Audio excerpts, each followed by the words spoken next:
Morning, guys. Welcome to Witches of Balance. I'm doing my take on the 20 questions. I'm actually narrowing it down to 10 because I've tried doing this video multiple times now, and each and every time it turns out to be like a half an hour long because I go on and on and on, and I have to learn not to do that. I have to learn how to answer things briefly and not like tell you a huge story about every single question, but even when I try to do that, I do it. So I'm narrowing the list down for today, and then maybe I'll get back to the other 10 another day. But these are my 10 questions. And I'm going to start with favorite movie. I think, I also agree it's a super hard question to answer because there's so many movies. We all love movies. There's many different movies that we love for different reasons. But if I had to pick a favorite, mine would have to be The Crow with Brandon Lee. And I really love that movie, I think, because though the theme is absolutely very dark, it's one of those movies, like, especially after the first time you watch it, it leaves you with a very disturbed kind of feeling. Just the imagery in it and stuff is very dark and disturbing. But I think what I love about it is the justice of what happens in this movie. It's the theme of actual justice. Like, you know how most superheroes, like, you know, you have Batman and Superman, and they have this whole struggle within themselves where they give justice to those who deserve it, but they will not kill people. They will not cross the line of killing people because they believe that that will make them just as much of a monster as the people who they're killing or fighting or whatever. Which is a great storyline. Like, I love those superheroes for that reason. But I love Eric Draven because he doesn't have that conflict. He knows. Now, first of all, I'm just going to give you a quick backstory. It's about this man and woman. They're going to get married and everything. They're deeply in love. And then the night before their wedding, this gang, like, busts into their apartment and they rape and kill his girlfriend. And they also kill him. And a year later, he rises from the dead with a vengeance and goes and one by one picks off every man who raped and killed his girlfriend. No remorse, no struggle, no conflict. He just does it. And I think that's why I like him, because there is not that conflict, that like hero conflict. He knows these people have done me wrong. They have done the love of my life wrong. They killed her, they raped her. I'm going to kill them. And actually my favorite line in the movie is when he runs into a cop after he killed one of the guys. He says, they're all dead, they just don't know it yet. They died the moment they touched her. I love it. Anyway, I'm going to ramble on and on about this movie if I don't shut up now, because if you haven't seen it, it's really good. It was made in like either 91 or 93. Yeah, 93. So it definitely has its like cheesy, corny moments, but overall the movie's awesome. So it's a great one. Okay. Stupidest thing ever done. Question number 2. For me, that was going to college, and I'm going to actually explain why. I don't think that college is overall a stupid thing to do, obviously. But why it was stupid for me is because I went back without any kind of a plan on where I wanted it to take me.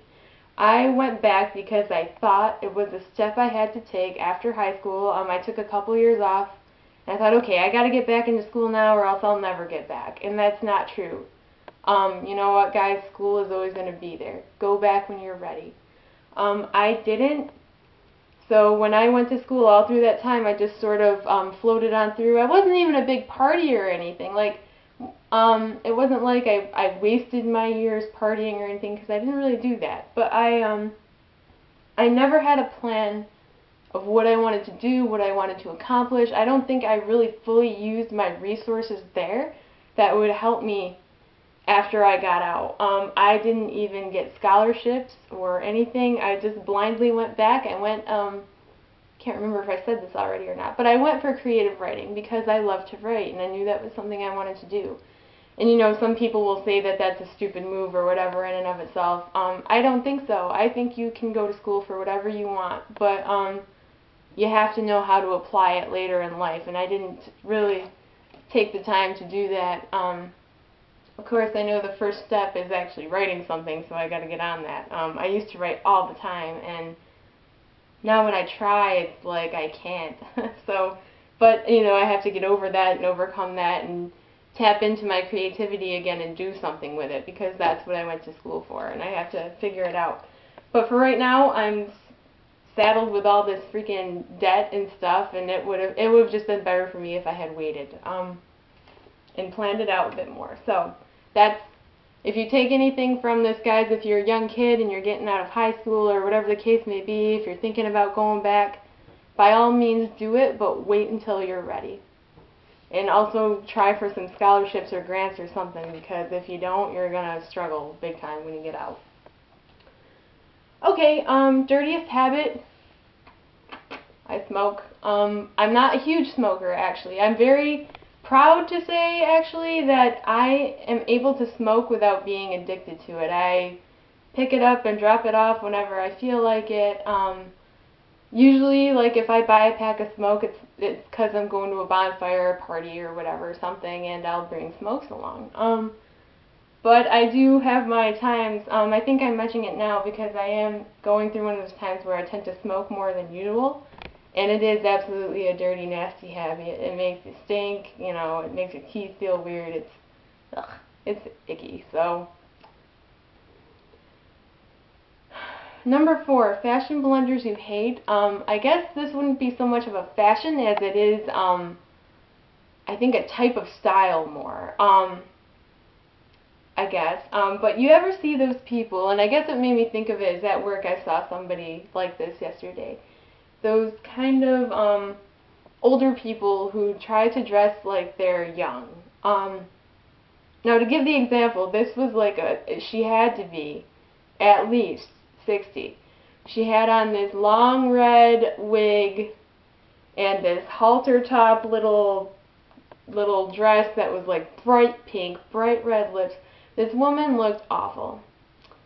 And she didn't look awful because she was 60. She looked awful because she was trying to dress like she was still 18. And I think that's true for any certain point in life, where people try to dress a certain way that it just doesn't look right on them. And I'm not saying that older people can't dress that way because they no longer look good. That's not true at all. But they don't look good for a certain type of style. Actually, I think older people can be really, really beautiful, and often are a lot of the time. But I think, like, again, this societal thing that we have to always be young, be young, be young. You have all these older people, women especially, who, like, take these drastic measures to look young, and it just makes them look awful. Now, for the opposite, there was this woman I saw one time. It was in the store, and there was something about her. You could definitely tell. She was between 40 and 50. She was a middle-aged woman, and it showed, but there was something about her that was just completely radiant. I mean, she had long hair. I mean, you could tell she probably colored her hair, but the grays were starting to come in a little. And she just, but there was something about the way she carried herself. Like, she had the lines and the bags and the hair and things that we're all meant to avoid because it shows that we're aging. But there was something about the way this woman carried herself that was absolutely radiant. And I remember seeing her and thinking, like, I want to age like her. Because you could tell she was letting herself age, but she did it in such a way that, like, she wasn't, like, letting herself go, but she was beautiful in her age. And I really, you know, I'm 26. I'm obviously still a young person, but I'm getting at that point where my face is starting to mature more. So, like, I'll wake up and I'll, like, see a line and I'll be like, oh, And then I'll remember her, and then I'll be like, no, that's not bad. That's life. I'm getting older, and it's starting to show, and that's okay. So, while grocery shopping, you hate people that ... Okay, I'm gonna actually change this question a little bit because I work in a grocery store. I know, and you've got a great list of of like annoying things in grocery stores. So I'm gonna let you guys handle that. But I work in a grocery store, so I'm gonna tell you what is most annoying to me as someone who works in a grocery store and deals with shoppers all the time. Alright, what I can't stand is every once in a while, you guys know how, people talk on their cell phones a lot, and it's just, I mean, I think most of us, though we know it's rude, we've come to accept that, and accept that people just walk around talking on their cell phones. Sorry about that. Anyway, we know that people, like, walk around talking on their cell phones all the time, and it's annoying, but what I can't stand is, how people, like, I work in a deli, and what happens, if you've ever been in a deli, they pull a number, and they wait till their number is called, and then that's when you help that person. I hate it when people pull a number, and they're talking away on their cell phone, and then you call their number, and they hold their finger up in your face, and they're like, wait a minute, blah, blah, blah. Oh my God, like, when people do that, this is the kind of thing I think that maybe made me lose my other job, which I'm not bragging about, you shouldn't do this. But like when people do that shit like that, when they do shit like that to me, I won't wait on them. I'm like, okay, fine. I'll walk away. Like, I will not stand there. If you hold your fucking finger up in my face and tell me to wait for you, fuck you. I'm not gonna wait on you. You are wasting my time and you are wasting other people's time with your bullshit. So don't even. I did it in the restaurant I worked in once too, and there was a lady who, talking away, and she put her finger up in my face, like, oh, I just hate, like, the way they look at you when they do that is so condescending and awful. I walked away, and I thought, fine, you can come to me when you need help. But, sorry, that sounded really, I'm very tired still. I'm working on my first cup of coffee, and that sounded totally resentful and awful. It's not that I resent people, it's just, how rude can you be? Don't do that. It's so stupid. You make yourself look like a jackass when you do that shit anyway. Alright. Make and model and color, etc. of car. I drive a Chevy Aveo 07. That is my first car. Or, not my first car. It was the first car I ever bought brand new. And I still have it. It's kind of like my baby because it's only ever been like my car. It's never been anybody else's. But it's like a little hatchback car, like a Chevy Aveo, and it's got like claw marks going along the side. It's black, and the claw marks are like a silvery gray color. And actually, it's funny, Ange, how you said your car is like a roller skate. My car was actually nicknamed the roller skate when I worked at the restaurant I talk about sometimes, because it looked like it's like a hatchback, so it's got that kind of foot shape and the wheels, obviously. But then there's like the marks on the side, and they're like, your car looks like a roller skate, so that's what it was just called for a while. Okay, tea, coffee, hot chocolate, what's your favorite? Coffee. I'm trying to wean myself off of it a little bit because, like, I'm one of those people, I'll drink coffee all day long. And the thing about that is I don't think that's necessarily too bad, but then I have to have cream and sugar in my coffee. So it's like, that's a lot of cream, not so bad, but sugar all day long, that's bad. So I try to just drink a few cups in the morning, and then for, throughout the day, I'll try to substitute it for tea, because tea, I really enjoy tea, and the thing about it is I can drink it absolutely plain. I don't even need honey or lemon or anything like that. I just like it by itself as it is.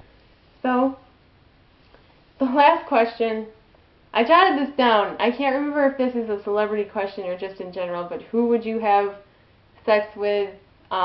Definitely the most attractive celebrity, I would have to say, is hands down Johnny Depp. I've had a huge crush on him for forever. I think ever since I saw Sleepy Hollow, and he played Ichabod Crane. I saw that movie a long time ago, and like, when I first saw it, I was like, wow, that is just a beautiful man. Like he is absolutely gorgeous, and yeah, I probably would have sex with him. So, okay, those are my first 10 questions. That's it for now. I'm going to wrap this up because I can already tell it's freaking long. It's going to take forever to download and whatever. So, witches of balance, goodbye. I will see you all another day. Take care, and I will talk to you later. Bye.